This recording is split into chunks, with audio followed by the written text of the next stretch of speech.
Hello and welcome back to another Texas Chain Saw Massacre the game video. Now, I know just a couple weeks ago we had an updated patch that was on September 5th, and now this Tuesday on, I think that's the 12th, we will be getting another patch, which I'm surprised. That's actually a pretty quick turnaround on this. But it has some pretty big changes, and some of them are good changes. So I'm going to go ahead and break down the patch notes of this update here.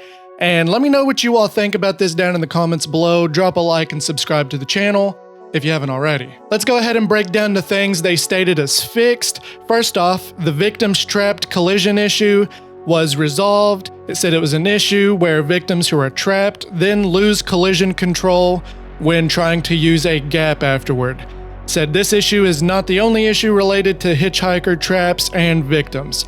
And then it said to provide additional info on additional issues with the hitchhiker traps and victims, please use this thread, and they have a little link to click there. Honestly, I have not ran into any issues with this, but if you have, I can see that being kind of annoying. But they did state that this is fixed, so hopefully it is and we don't run into any issues like that later down the road. They also said that they fixed the perking up achievement.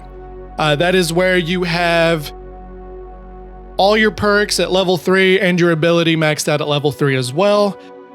For some reason, with people using that, the trophy wouldn't unlock, but they said that it's fixed now, which I haven't unlocked that yet. I almost have 3 of my characters completely maxed out on that end, but I keep switching between them, so it's taking a little bit more time for me to get to that. But hopefully it unlocks for me and I don't have to worry about this. But they said it's fixed, so that's good. It said they fixed the continue on lobby end screen. This issue was causing all active players to wait the full timer when choosing to continue to the next match due to disconnected players. It said this will help speed up the process of matchmaking into the next match for active players. So I can see that being helpful as well. And then it says that they fixed the continue missing from custom game end screen. It said they resolved an issue where the continue option was missing from the end screen of custom games, which I haven't played any custom games, so I wasn't aware that that was even a problem. Let me know down in the comments below if you all have done custom games and you have seen that. And let me know if you still encounter this issue after this update. But as far as I'm aware, that is fixed. Now it shows they made some changes here. This is a big change and it's a good change. I'm so happy they did this. But it shows that the battery will start at the beginning of the match, which is so helpful. I remember during the tech test, the generator and the car battery were turned off and you had to start both of those. And then when the game released, they'd had the generator start on, but they left the battery to where you had to turn on. And now they're going to make it to where both of those are already turned on. That way you don't have to waste precious time and you can start collecting blood and feeding grandpa. Because, I mean, say you're at the slaughterhouse, like I know some people will spawn by the battery, but sometimes you're not, and you have to run all the way over there to turn on the battery, and it's just a huge waste of time. It is a waste of time, it's a headache, so I'm so glad that they changed that. It's gonna make the family, basically the family's gonna feel like they got their shit going on, which is gonna be helpful. And it shows that they made another change here, respec and lobby option. That was a thing, and now it is not a thing, which is gonna save some time because, I mean, a lot of people will play a character they don't like, or they'll wanna respec some things and they'll be like, oh, I better get some perks and some stats available, and they'll just try to respec everything. It takes a lot of time and it's a headache waiting on them to ready up. So they took that out of that, and instead you have to do it in the main menu before you even start a game. Now you can switch builds that are already saved. You just can't go into the skill tree and everything and try to respec all that, which I think is a big help too, because like I said, I'm so freaking tired of having to wait 84 years for the people to be ready. It's such a headache. And they did some other changes as well that I will list that is also a big help. Here's some tunings. The bone scrap limits, I believe before, this is a big change and it might be a problem to you all, but it's kind of not for me because, I mean, why are you gonna need like 7 bone scraps in a row per pile? I think that is way too many. I mean, you're supposed to be a survivor.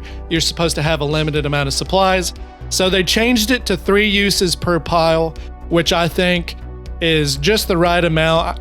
I think it'll save the amount of trolling. I think it'll save the headache, especially like with the valve exits. I know someone is most likely going to be hiding down there, waiting to see a family member to stab them in the back, and they'll just keep doing it over and over again. So if there's 3 of them, at least it's going to save the headache. I mean, that's really all it is for. You're supposed to be a survivor, a victim.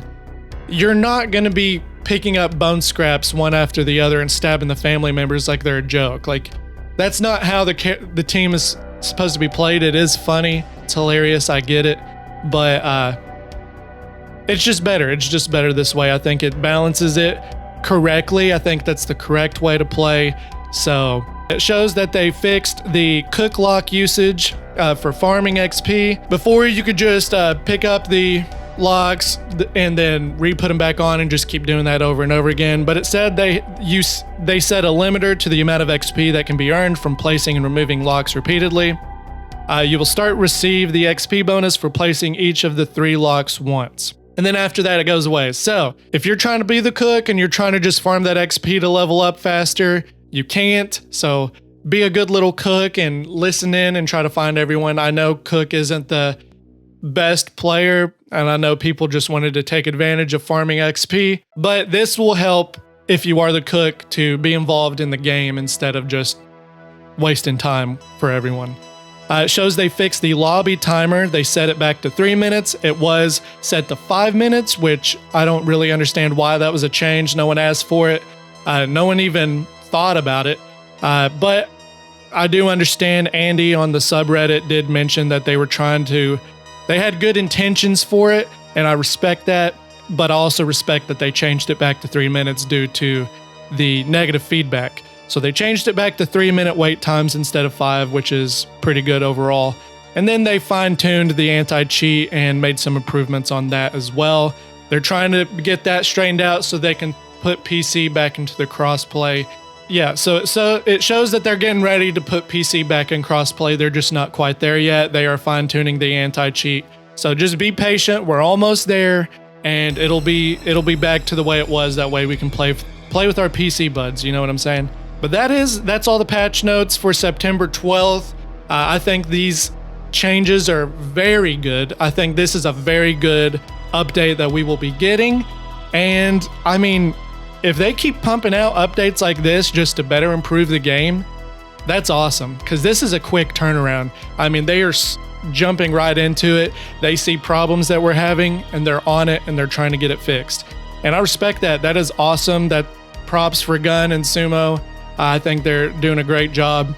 Let me know down in the comments below what you think about this. Let me know what you're most excited to see fixed. And don't forget to drop a like and subscribe to the channel. It means a lot to me, and I will be posting more Texas Chainsaw content as well. Don't forget to consider becoming a member for as low as $3.99 a month. I will be doing movie reviews, a lot of horror movie reviews, especially since it's almost October. I'll be doing non-horror video game reviews and just anything I freaking feel like it that doesn't revolve around horror video games. It'll be on there. So if you want to help support the little guys, consider doing that. And until next time, take it easy, bubs.